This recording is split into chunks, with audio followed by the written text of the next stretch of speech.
día de hoy quiero hacer un breve comentario.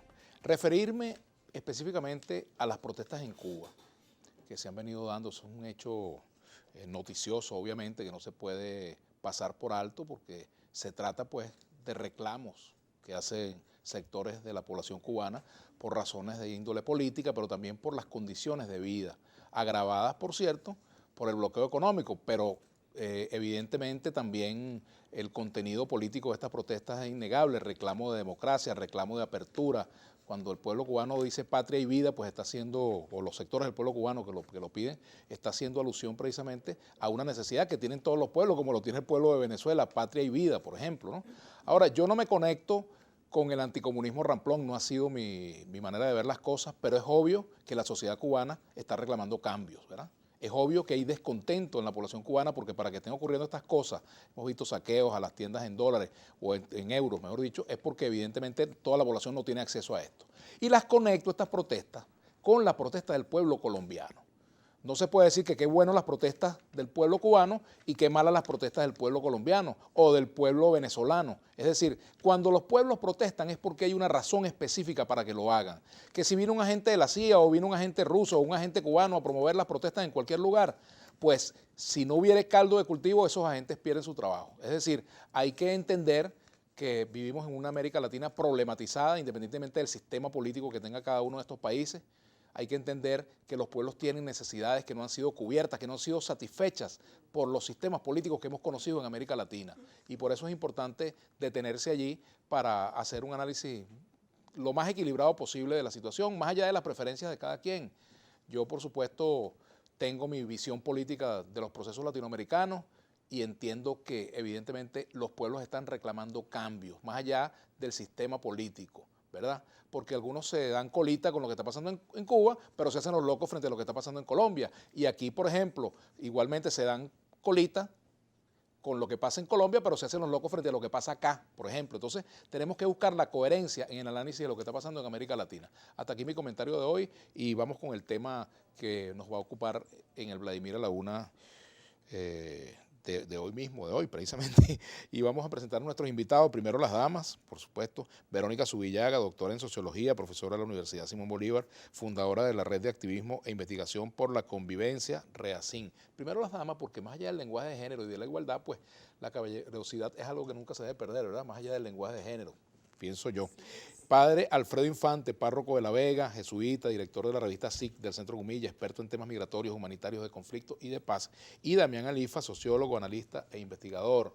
Quiero saludarlos y además invitarlos a que intercambiemos libremente opiniones sobre lo que está pasando con las megabandas, la forma como se han constituido, el origen del problema, la forma como el gobierno lo ataca. Y comienzo contigo, Verónica. Sí, bueno. Bienvenidos. Vale, muchísimas gracias y saludos. Y bienvenida, como diría. Y saludos a toda la audiencia y por supuesto muchas gracias por esta invitación. Yo comenzaría diciendo que es un problema que viene gestándose desde hace al menos una década, coyunturalmente, pero por supuesto tiene un largo legado de militarización y arbitrariedad en las fuerzas policiales. Subrayaría que a partir del año 2010, con todos los operativos militarizados que se lanzaron paralela y contradictoriamente con la reforma policial, comenzó un periodo de encarcelamiento masivo de jóvenes que creó otro problema, que fue la creación de las bandas carcelarias con una organización muy sofisticada. Que está replicada ahora en los barrios. Eso es lo que iba a decir. Los trabajos de Andrés Antillano, por ejemplo, reflejan esta fluidez de la comunicación entre las bandas carcelarias y las bandas en los barrios. Y comenzó entonces un nuevo proceso en Venezuela que tiene muchos años, por supuesto, en Sao Paulo, en Río de Janeiro, en El Salvador, pero que es inédito en Venezuela, que es este inicio de unas bandas mucho más organizadas. Subrayo que aquí en Venezuela se ha hecho todo lo que no se debe hacer, como en El Salvador, porque estas políticas militarizadas, en vez de disuadir a, entre comillas, los delincuentes, lo que hace es prepararlos para la guerra. Entonces comienza una alianza entre los grupos armados para resistir frente al decreto de guerra por parte del Estado. Entonces comenzamos a tener un proceso de pactos y de alianzas entre las bandas de jóvenes que antes estaban en disputas entre sí para formar una gran alianza y enfrentar al Estado. Entonces, si se tiene esto más el descuido de programas sociales para jóvenes y comunidades populares, pues tienes una mezcla completamente explosiva. Ahora, que es lo que estamos viendo. Padre, fíjese, también aquí se ha pasado del discurso de las zonas de paz a la política de guerra a la delincuencia, cuando antes había la guerra a la delincuencia, las OLPs, en fin, y bueno, resulta que tenemos como que políticas que son contradictorias en muy corto tiempo. Así es, y lo lamentable de todas estas contradicciones en las políticas es que la sociedad no ha sido consultada, o sea, no son políticas que han partido, diríamos, de una deliberación de qué queremos como país, qué país queremos para poder afrontar todas estas situaciones, ¿no? Y entonces las comunidades se encuentran en medio de una serie de políticas contradictorias que afectan la convivencia en nuestros barrios, ¿no? Y siguiendo la línea de lo que planteaba Verónica, y yo sigo insistiendo que hay en el inconsciente, porque no solamente es en este tiempo, sino siempre, que hay una relación en las políticas de seguridad represivas entre joven del barrio, seres jóvenes del barrio, se criminaliza y se discrimina. Entonces, los jóvenes que viven en el barrio y que son jóvenes emprendedores, jóvenes estudiosos, que no están vinculados a las bandas, también son vistos desde las políticas de Estado como enemigos públicos, ¿no? Y entonces hay una amenaza muy fuerte. Entonces yo creo que si realmente nos tomamos en serio una propuesta de seguridad que sea integral, preventiva y que apunte a una convivencia pacífica y que aborde la criminalidad, que es un fenómeno en toda sociedad, ¿no? Pero como algo excepcional, cuando hay un Estado de Derecho, la criminalidad se presenta como algo excepcional, como sucedía en Venezuela antes, en los años 80. Pero de un tiempo para acá, eso ha aumentado justamente por el quiebre del Estado de Derecho y también por las fracturas en la convivencia social. También Alifa, él es sociólogo, analista e investigador.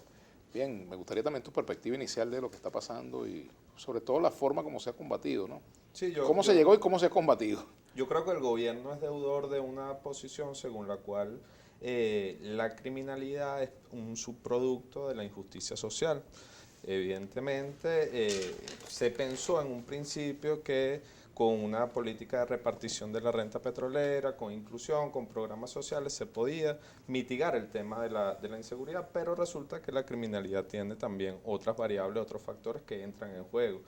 En el momento que el gobierno ve el aumento de los índices de criminalidad, de violencia, a pesar de que había cierta disminución de la desigualdad, había una política de inclusión, de programas sociales, bueno, entra también en juego un discurso más punitivista, un discurso más de mano dura dentro de, digamos, la dinámica, la concepción de la política de seguridad del gobierno. Entonces, bueno, entra en juego, y eso entra en juego incluso, como bien lo decía la profesora Verónica Zubillaga, entra en juego en el 2010. Aún que a pesar, bueno, el discurso hegemónico era un discurso de inclusión social, entonces, bueno, se ve el crecimiento de la población carcelaria, pasó a casi 6.000 reos, 56.000 reos en el 2015, y bueno, evidentemente se generó toda la dinámica de pranatos en las cárceles y bueno, toda la dinámica de conexión entre lo que pasaba en las cárceles, en las estructuras criminales de las cárceles y las estructuras en los barrios. La reacción a eso del gobierno fue un golpe de timón total, poco reflexionado me parece, que fue el de la mano dura, el de las OLP, y que bueno, ha terminado siendo una reacción muy problemática con los sectores, una relación muy problemática con los sectores populares, porque termina criminalizando precisamente a todo el sector popular. Cuando se habla del discurso de la cota, se habla de vamos a darle duro a la cota 905, se dice en las redes sociales, porque se activa precisamente el miedo de la sociedad a bueno, el tema del crimen, y los discursos políticos juegan con eso. La oposición habla, por ejemplo, de, bueno, el gobierno le tiene miedo al coqui, le tiene miedo a la cota 905, y la oposición y el chavismo habla de, bueno, la paramilitarización, de una estrategia del que por imperialismo. cierto, ese tema me gustaría hablarlo al regreso, si ustedes encuentran alguna conexidad entre estas bandas y organizaciones políticas opositoras del extremismo. Me gustaría, porque esa ha sido, digamos, la hipótesis central del argumento del gobierno, pero hay un tema que tú tocabas y es el asunto, pues, de la criminalización de la pobreza, que también lo han referido. A propósito de esto, alguien escribió por allí un tuit y le respondieron, mire, usted tiene la señora que le limpia en la casa, tiene el muchacho que lo ayuda a cargar el mercado, tiene el señor que le vende la fruta, y resulta que ese señor vive en el barrio, y entonces usted piensa que ese señor es un delincuente. O sea, es decir, hay toda una situación que hay que abordarla con una perspectiva distinta, ¿ves? Y no con una visión de exclusión y de criminalización de las personas que viven en los barrios, pues. Vamos a hacer una pausa y ya regresamos. Análisis a la una, nuestra etiqueta. Mónica Zubillaga, doctora en Sociología, profesora de la Universidad Simón Bolívar, fundadora de la Red de Activismo e Investigación por la Convivencia. El padre Alfredo Infante, párroco de La Vega, director de Jesuita, de la revista, es un padre sacerdote jesuita, quise decir, del Centro Gumilla, experto en temas migratorios. También Damián Alifa, quien es sociólogo, analista e investigador. Bien, tú me dijiste antes del programa que tenías por allí un mensaje de una ciudadana del cementerio que te había hecho llegar un mensaje, ¿no? Sí. Y también me gustaría comentar el comunicado que se publicó donde pues la iglesia y otros sectores piden que efectivamente se busque preservar la vida como principio fundamental, ¿no? Y sin que esto implique impunidad. Exacto, ese era un punto que yo quería subrayar. Cuando uno dice que hay que respetar los derechos humanos, uno no está hablando de la impunidad, sino que hay los procesos legales para seguir la impartición de justicia y de investigación policial, que son importantes y que son compromisos nacionales e internacionales, ¿no? Sí, justamente estos operativos de la semana pasada, además, no están en el vacío, sino que vienen después de los operativos de la OLP, donde las comunidades están profundamente traumatizadas porque durante 2 años hubo irrupciones sistemáticas de la policía, donde fueron asesinados jóvenes, donde además le fueron robadas sus pertenencias. Entonces, es en ese marco que una vecina del sector del cementerio me decía que por favor leyera este mensaje. Y ella comentaba, Saraí comentaba, por un momento pensamos que todos moriríamos aquí. No es nada fácil encontrarse dentro de una guerra, vivir días de zozobra donde no teníamos luz, agua, donde permanecimos días sin dormir y en muchas de nuestras casas tampoco teníamos comida, ya que la mayoría vivimos de lo que hacemos diariamente. Voy a saltar a otras partes. Hoy el llamado es a los cuerpos de seguridad del Estado. Ya basta, dejen de maltratarnos y de robar nuestras pertenencias. Somos personas de bien que salimos día a día a trabajar para obtener nuestras cosas con mucho sacrificio. ¿Cómo es posible que se metan a nuestras casas y se lleven de todo? ¿No creen que es suficiente con lo que hemos vivido? ¿Acaso es un delito que en el barrio nos vistamos relativamente bien o que en nuestras casas hayan el mínimo de servicios básicos como una cocina, nevera, televisor? ¿Hasta cuándo nos violan los derechos de la comunidad de la Cota 905 y el cementerio? Y cierro con esto, hoy nos preguntamos con mucho dolor en nuestro corazón, ¿será que es el precio que tenemos que pagar por vivir acá? Entonces es en este contexto de invasión sistemática y de robo a la población que hay este clamor de esta vecina pidiendo un basta a las invasiones, y eso no quiere decir que estén del lado de los grupos criminales, ¿no? Porque lo que sucede es que la población se halla acorralada entre el despotismo armado de los grupos criminales y el despotismo armado de las fuerzas policiales. Entonces, realmente la mayoría es una población acorralada en medio de la arbitrariedad armada. Es decir, no hay ningún tipo de derechos. Bueno, ahí es donde hace falta, por ejemplo, la Defensoría del Pueblo que haga acto de presencia, por ejemplo, diría yo. Sí, por supuesto. Es decir, que haya, Alfredo, ibas a decir algo, pero que haya la presencia del Estado de Derecho, Claro, por ¿no? supuesto. Sí, parecido al caso este que tú cuentas, me cuenta también una amiga de Katia que tiene un familiar en la Cota 905, que cuando la cosa se puso muy tensa, este familiar se fue a refugiar en su casa. Pero cuando la policía entró, ella se asustó y fue a ver qué pasaba con su casita. Cuando llegó, pues resulta que le habían abierto la casa y le habían robado todos sus corotos, ¿no? Entonces, como esas muchas historias que con tanto sacrificio en una Venezuela donde la hiperinflación es tan fuerte, sí, donde vivimos la cotidianidad en nuestros barrios a cuesta arriba, encima ahora la violencia, no solo ejercida por este militarismo que ha fragmentado el país a través de los grupos armados, bien sean bandas delincuenciales, bien sean colectivos armados. O sea, estamos realmente en un país fragmentado y controlado por la lógica militarista, no solamente no militar, sino militarista. Y entonces, bueno, la gente está en esa zozobra y luego llegan estos operativos y te ven como enemigo, ¿no? También. Entonces la gente está en dos aguas, muy difícil, porque yo suelo decir, encima, la gente que se desplaza cuando se desplaza y ven que son desplazados en la Cota 905, parece que llevan ya la marca, ¿no? Entonces, eso es terrible porque además de que estás perdiendo toda tu estabilidad emocional, toda tu estabilidad económica, material también, espiritual, sales a buscar un refugio y encima te señalan, te enjuician porque vives en un sector, sabiendo que en la Cota 905, como en La Vega, como siempre lo he dicho también, hay organizaciones deportivas, hay organizaciones que trabajan, ahí trabajan organizaciones, toda la parte de la convivencia, todo el tema de la alimentación también. Hay muchos testimonios también de gente que está apostando por una comunidad alternativa, ¿no? Entonces, llega este conflicto y la gente se siente en dos aguas, amenazadas y desplazadas. Claro, también yo me pongo en el lugar de los vecinos que teniéndole temor a la acción policial también sienten un alivio cuando hay alguna respuesta del Estado. O sea, hay un sentimiento de miedo con alivio, pero también la necesidad de ponerle un parado al accionar de las bandas, sí, ¿no? Es que yo no...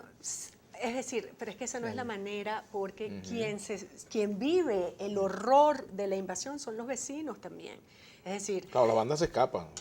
Que de hecho es lo que sucedió. Es decir, claro, los líderes de las bandas supuestamente perseguidos no terminan siendo apresados. Bueno, entonces, muchas veces los datean y se van, pero ¿qué dices tú sobre todas las apreciaciones de Verónica y de padre Infante? Me parece interesante una cosa, ¿no? Que es poco lo que hablan los habitantes de la Cota, poco los espacios que tienen para expresarse, para plantear su propia posición. Bueno, celebro que al menos se haya podido transmitir en este programa un mensaje de uno de los vecinos, ¿no?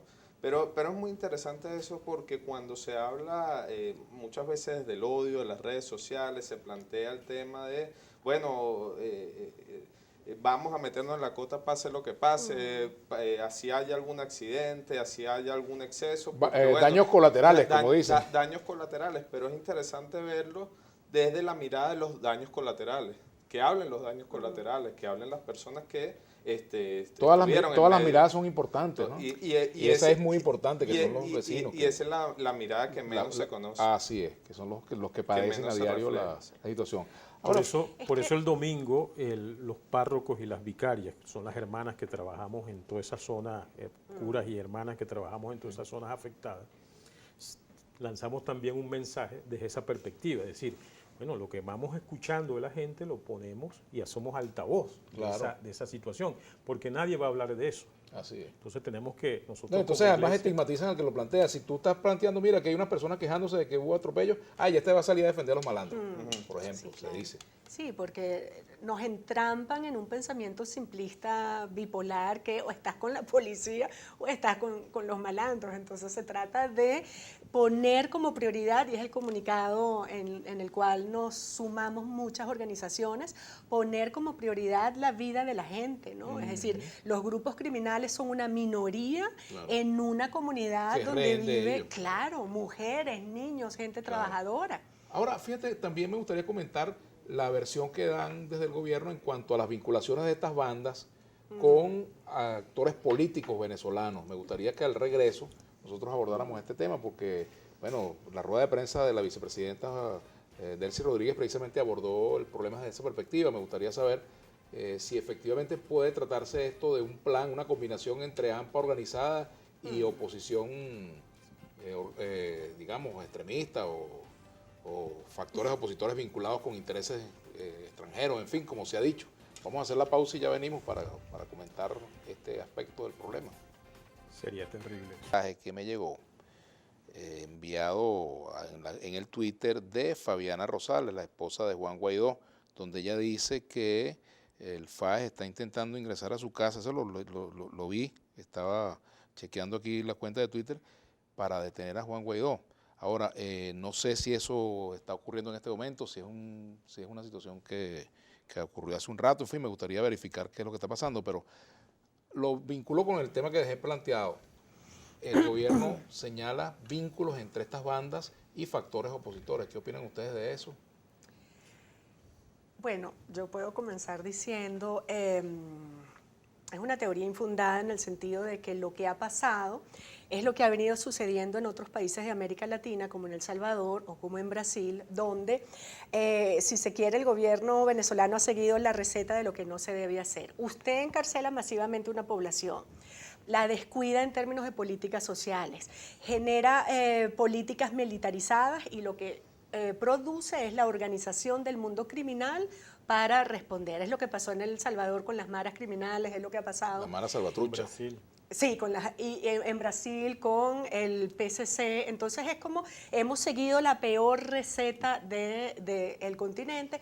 Y por otro lado, este tipo de teorías surgen también de cada bando. Por ejemplo, hay sectores de la oposición que dice que el gobierno armó a las bandas para controlar a la población y se le fue de las manos.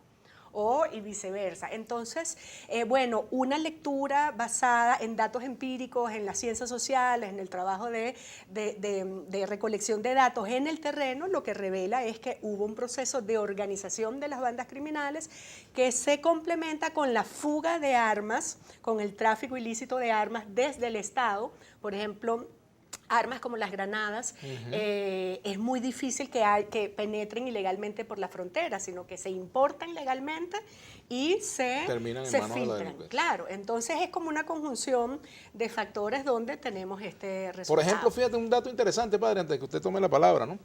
Me cuentan que buena parte de una parte de las municiones encontradas tienen que ver con Cabín, son municiones de Cabín. Entonces, caramba, ¿cómo llegaron a las manos de la delincuencia? Sí. ¿Quién les permitió que llegaran? ¿Quién es la persona que está en esa actividad? Y aclarando, este tuit es de la 1:15 p.m., es decir, funcionarios del FAE ingresaron a mi casa, dice Fabiana Rosales, esa información es de hace 15 minutos aproximadamente. Bueno, padre. Ese tipo de asuntos que tú dices a propósito de las municiones, del armamento, justamente en el comunicado aparece como un hecho que hay que investigar, ¿no? Sí. Porque está la pregunta, entonces, bueno, eso tiene que haber una institución como la Fiscalía que tiene que investigar ese tipo de hechos, ¿no? En cuanto a lo otro, me parece que estamos en el poder. Es un hecho antropológico, o sea, de no asunción de la responsabilidad. Eso le pasa en pequeñito y en grande a casi todo el mundo, pero cuando alguien está en el poder o las instancias de poder, ese hecho es mucho más, todavía más grave. Entonces las teorías conspirativas son, ahorita diríamos como el pan nuestro de cada día, ¿no? Entonces allí lo que hay es una teoría conspirativa para no asumir la parte de responsabilidad que tiene el gobierno que administra en este momento la cosa pública, que es el Estado, ¿no? Entonces creo que, y luego también, como comentábamos hace poco, también hay muchos mitos a nivel de la del imaginario popular sobre ese tipo de situaciones, ¿no?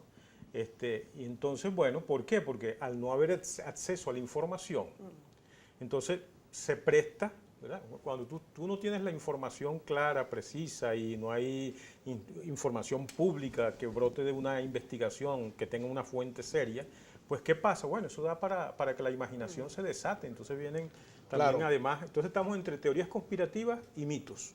Sí, el otro tema, Damián, es que cuando se da una versión de esta naturaleza, a uno, quienes somos comunicadores sociales, nos gustaría ver pruebas que comprueben, o sea, evidencias que pongan sobre papel que es cierto una cosa como esa, ¿no? Sí, detrás de ese ping-pong político en el que el gobierno acusa a la oposición de estar vinculada a bandas criminales y la oposición acusa al gobierno de armar a esas bandas criminales sin pruebas ninguno de los dos, y además con un discurso altamente punitivista de lado y lado, están las imágenes de la Cota, ¿no? En las trincheras de la Cota, ¿qué se ve? Se ve el CDI abandonado, se ve la escuela abandonada. Exacto. Entonces, bueno, podemos empezar también a reflexionar sobre eso. ¿Cuáles son las causas de fondo de un Estado que dejó de hacer presencia en los barrios de Venezuela? Además que ha tenido una ausencia, una política de seguridad ciudadana consensuada, debatida de verdad con especialistas, un debate público nacional. Hubo algunos esfuerzos con la Universidad de la Seguridad, pero evidentemente esos esfuerzos fueron truncados. Ese esfuerzo hay que reabrirlo. Yo creo que es importante que el presidente Nicolás Maduro, más allá de esas pruebas, que bueno, si las tiene, ojalá que las presente, pero que llame, que convoque a los especialistas en el área, que se abra un debate público nacional, que se abra en los canales del Estado, que se dé un debate sobre lo que está pasando, que se invite a las comunidades de la Cota, a las organizaciones, a los líderes sociales de la Cota 905, de La Vega, del Cementerio, que se haga presencia ahí, que ellos, bueno, puedan dar sus aportes sobre la política de seguridad del Estado, que haya espacios de encuentro entre líderes sociales y policías, ¿por qué no? O compañeros del FAES que puedan tener presencia, espacios de encuentro, de debate con las comunidades. El otro tema es la reforma policial, que yo creo que es urgente, digamos, contar con una policía primero depurada civil en primer lugar, sí. Y en segundo lugar depurada de funcionarios mala conducta, pues. Eso iba a apuntar. Y de procedimientos. Que después de que hubo un proceso de debate tan importante con la CONARREPOL y todo el proceso de consultas que hay que reconocerle a Jessy Chacón que adelantó por lo menos esa convocatoria. Sin duda, y el trabajo de Soraya de Lascar fue impresionante. Que por cierto, Soraya está haciendo chocolates ahora, ¿no? Muy bueno, por cierto, pero debería, una persona como ella no ha debido salir de ese trabajo tan importante que estaba haciendo, con la visión civilista y desde los derechos humanos de la actividad policial. Era muy importante, y fíjate. Sí, eso es lo que iba a decir, que cuando el presidente Maduro dice que hay que aportarle disciplina militar a la policía, pues trunca todo un proceso de debate y de muy inclusivo, porque la CONARREPOL tuvo sectores de la iglesia, estaba el Padre Virtuoso, estaba sectores... El Centro Gumilla, estaba también el sector privado, estaban las universidades, entonces fue un experimento muy importante de inclusión y debate, y lo que se revela es que la militarización de las fuerzas policiales es un fracaso, y el Estado se halla en un momento donde ha lacerado completamente el vínculo con la ciudadanía, y tenemos que pensar en procesos de justicia transicional, de reparación para restituir el vínculo.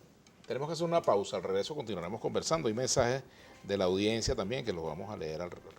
Ya venimos. Jorge Abreu Luna dice: espero que esté viendo este programa donde están justificando con palabras rebuscadas y filosóficas lo de la Cota 905. No sé a qué se refiere el señor, o estará viendo otro programa. No sé si es este. También hay otro comentario por acá de Aníbal Gómez. Ajá, adelante. Comprender no significa justificar. Estamos desenmarañando cómo se forman grupos criminales de esa naturaleza con este tipo de armas para precisamente establecer los correctivos. Pero eso no significa impunidad ni... Claro. Aquí dice Néstor Alfonso, es innegable que la actuación policial ha sido con mucha frecuencia delincuencial, allanamientos de la madrugada y sin la debida orden, el matraqueo como práctica común, etcétera. Son ejemplos de ello, dice Néstor Alfonso. Durante una entrevista de Mariela Ramírez, miembro fundador... no, este es otro tema. Qué desgracia oír estos personeros que no haya pruebas cuando en BTV salían entregando el armamento a esos chavistas en los barrios, dice Gabriel Ramos. José Rodríguez, Vladimir, lo que no entiendo es por qué el gobierno le destruyó las garitas y el armamento a esos delincuentes si son sus aliados. Es lo que no entiendo del debate, qué cosas. No, dice, ¿no? El otro asunto tiene que ver precisamente con quiénes son los gariteros. Fíjate, esta mañana yo conversaba con el colega Román Camacho y los gariteros, de acuerdo a lo que él me contaba, son básicamente niños. Claro. Es que tiene que ver con lo que veníamos diciendo antes, con el vacío del Estado social. Es decir, ¿qué oportunidades, lo apuntaba Alfredo, qué oportunidades tiene un joven hoy en día? Es decir, está condenado prácticamente a ser reclutado por las bandas. Entonces esa es la tragedia.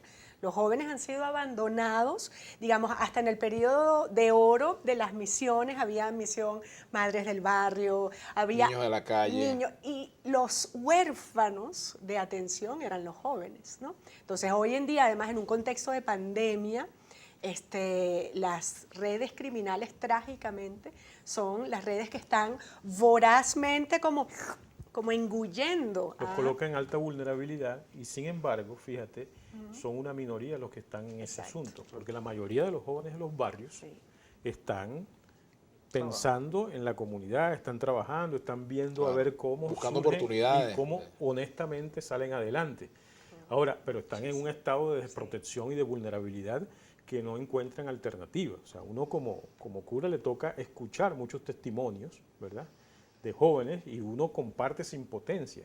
Pero lo que sí es cierto es que hay ahí una talla humana impresionante. O sea, que en medio de tanto desamparo, los jóvenes de nuestros barrios siguen apostando por la dignidad, por la vida. Y hay una minoría en estado de desamparo y vulnerabilidad que, por supuesto, expresa de esta... David Jaime dice lo siguiente, Damián. Estoy sorprendido de tus invitados con unos análisis totalmente sesgados. ¿Será que para ellos deberían ser policías unas monjas?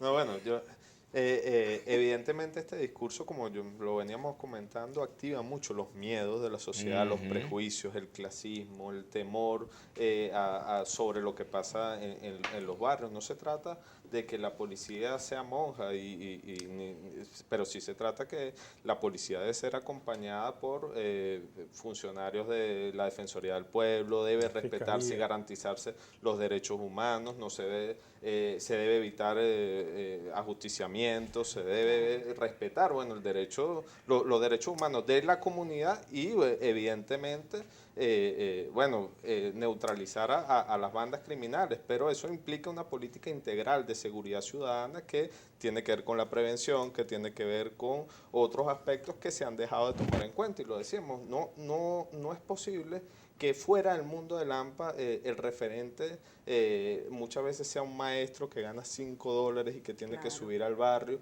a dar una clase, que no tiene para comer, y por otro lado tienes unas estructuras criminales que te ofrecen un pago semanal que triplica, cuatruplica, quintuplica lo que gana un maestro. Entonces son dos mundos. Están hablando de $150 que le pagan a los integrantes de la banda. Enormes desigualdades. Y una cosita, es decir, está comprobado en América Latina que las operaciones de barrido militarizadas causan devastación.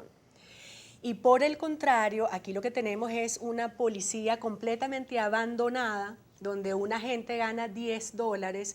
Entonces, nadie está hablando de policías monjas, al contrario, una policía profesionalizada, especialista en investigación policial, que pueda llegar directo al foco y haciendo, por supuesto, el uso progresivo de la fuerza, que fue todo un tema fundamental en la reforma policial. Claro. Ahora, padre, fíjense precisamente sobre ese punto, ¿cuáles serían los primeros pasos que habría que dar para que las cosas comiencen a cambiar en nuestras comunidades? O sea, hay pasos a nivel macropolítico, ¿verdad? La gran política, decisiones de Estado, pero también desde las propias comunidades se puede comenzar el rescate del espacio público, el arrebatarle niños a los delincuentes. ¿Cómo se inicia ese trabajo? ¿Cómo se puede hacer? Mira, yo creo que alguien también hablaba de las fallas de la iglesia, si la iglesia ha fallado en su relación con la gente en bueno, las yo comunidades. creo que en la iglesia estamos por lo menos dentro de las comunidades, compartiendo las mismas impotencias, las mismas preocupaciones, pero también los mismos sueños. Y entonces tenemos nuestros límites, no somos Estado como para solucionar todos los problemas, ¿no? Y luego también creo que en todo este tipo de situaciones siempre está la libertad de las personas de elegir, ¿no? Entonces yo no puedo obligar a que la gente siga los valores que la Iglesia propone. Nosotros los ofrecemos y los vivimos y procuramos de que sean algo atractivo para que construyan una comunidad. Y en lo otro, creo que lo que se decía, o sea, en la medida que no se recupere la educación pública, en la medida que no se recupere todos los espacios, el derecho a la recreación, que los jóvenes tengan espacio para conversar, para discutir, para emprender, en esa medida pues no vamos a tener la posibilidad de como sociedad ir recuperando esos espacios. Entonces nosotros estamos trabajando en eso, yo creo que ahorita en todas estas comunidades afectadas, en el cementerio, en la Cota 905, en La Vega, que han sido las comunidades más afectadas, en todas esas comunidades hay gente trabajando día a día en temas culturales, en temas deportivos, en temas educativos, pero todo con las uñas. Y ya sabemos cómo está nuestra educación pública, ¿no? Ya sabemos cómo están nuestros espacios públicos, el descuido que hay, la desinversión que hay en eso. Entonces, pero tenemos que hacer la pausa y al regreso comentamos. Aquí dice Nelly Gómez, buen comentario Vladimir sobre las protestas en América Latina. Buen programa Vladimir, lástima que tenemos fallas aquí en la señal de Globovisión en el estado Táchira. Bien, vamos a hacer la pausa y venimos para la parte final del programa con algunas recomendaciones, incluso para el estado como tal y para los propios cuerpos de seguridad. Ya venimos. En primer lugar, recuperar la educación pública, tomarse en serio la educación pública del país y no desde un proyecto político, sino desde el Estado, o sea, que haya una concertación en la educación. De igual manera, toda la parte cultural y deportiva, que haya como toda esa dimensión de espacios de goces y de derechos, ¿no? Yo creo que hay que apostar por una política de prevención importantísima, ¿no? Antes que punitiva, una política integral que tenga como piso fundamental la mayor inversión en el tema preventivo. ¿Qué dices tú, Verónica? Sí, complementando lo que viene diciendo Alfredo, diría que es urgente un pacto donde se establezca como prioridad la vida de la gente. Establecer como prioridad la vida de la gente no significa de nuevo la impunidad, sino que hay derechos y procesos penales para abordar la situación de la criminalidad. Por otro lado, es urgente el control de armas y municiones. Se han filtrado las armas de tal manera en la vida social que nosotros venimos leyendo en nuestras investigaciones lo que llamamos una mentalidad de asedio.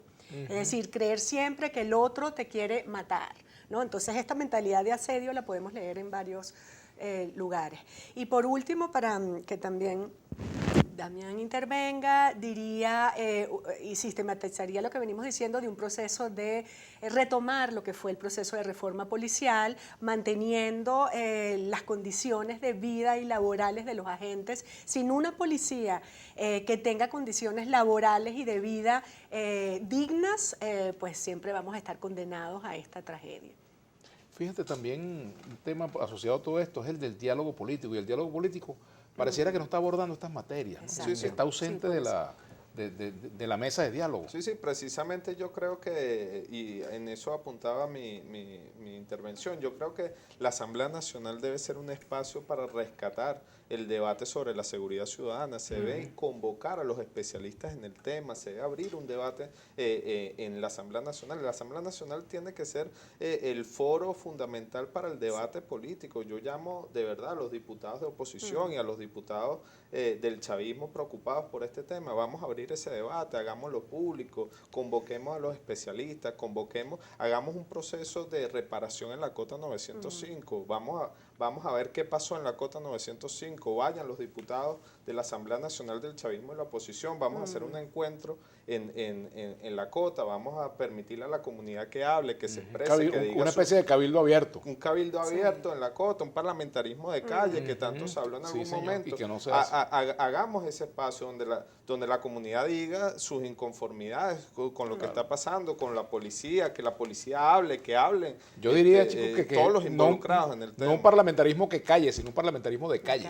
Sí. Y otra cosa importantísima también es el trabajar en una estrategia de comunicación, de sensibilización para quitar, diríamos, esa etiqueta que hay de que el joven habitante de barrio es un criminal, que no es así.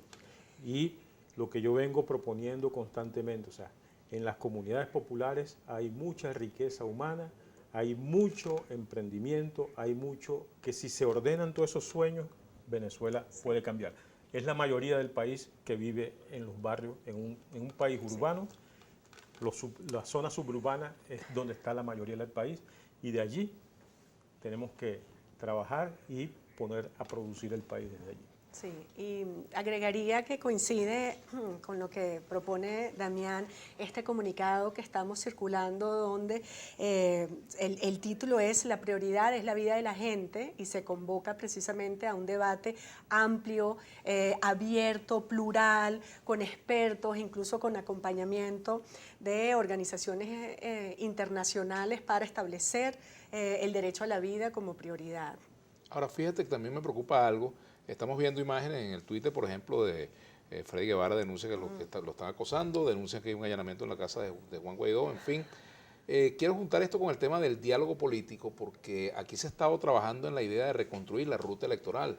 Esto evidentemente puede traer consecuencias de que se incentiven nuevamente las tendencias abstencionistas, que haya un refortalecimiento de las posiciones contrarias a una solución pacífica y negociada del conflicto político, más allá de los elementos que puedan tener en el gobierno para tomar esas medidas, pero evidentemente no dejo de darle esa mirada de preocupación con respecto a las consecuencias de estos hechos, ¿no?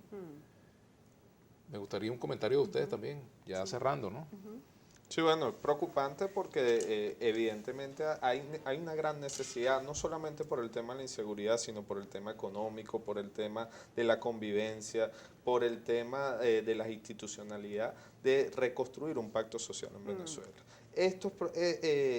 Evidentemente que estas medidas terminan siendo un revés para construir un diálogo político, para construir un espacio donde existan diferentes visiones, donde se reconstruya la ruta electoral y donde podamos dirimir nuestras diferencias por esa vía, que es la vía pacífica y la vía que le conviene a la mayoría de los venezolanos. Padre. Sí, creo que los venezolanos que apostamos por el país de manera pacífica solo tenemos como recurso la palabra, el diálogo, la negociación, los acuerdos. No hay otra alternativa, ¿no?, si queremos reconstruir el país pacíficamente. Y creo que hay que insistir en eso y que todos estos hechos tienen que ser leídos y puestos también en las mesas de negociación.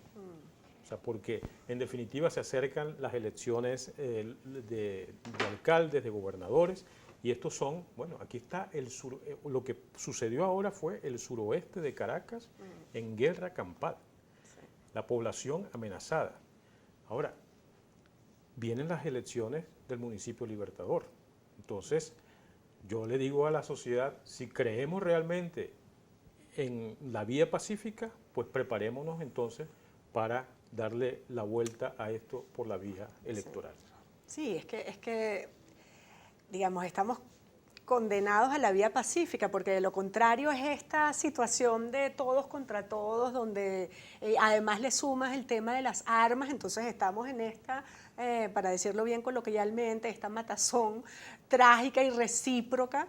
Entonces, por supuesto, la vía es retomar la política como la vía civilizada para dirimir los conflictos, y en Venezuela hay una tradición histórica de las elecciones como mecanismo para dirimir conflictos. Hay que pensar de nuevo como la distribución del poder en una nueva esquema para que no hayan estas exclusiones que se han revelado y que han sido tan trágicas, ¿no? Pero sin duda las elecciones son la vía.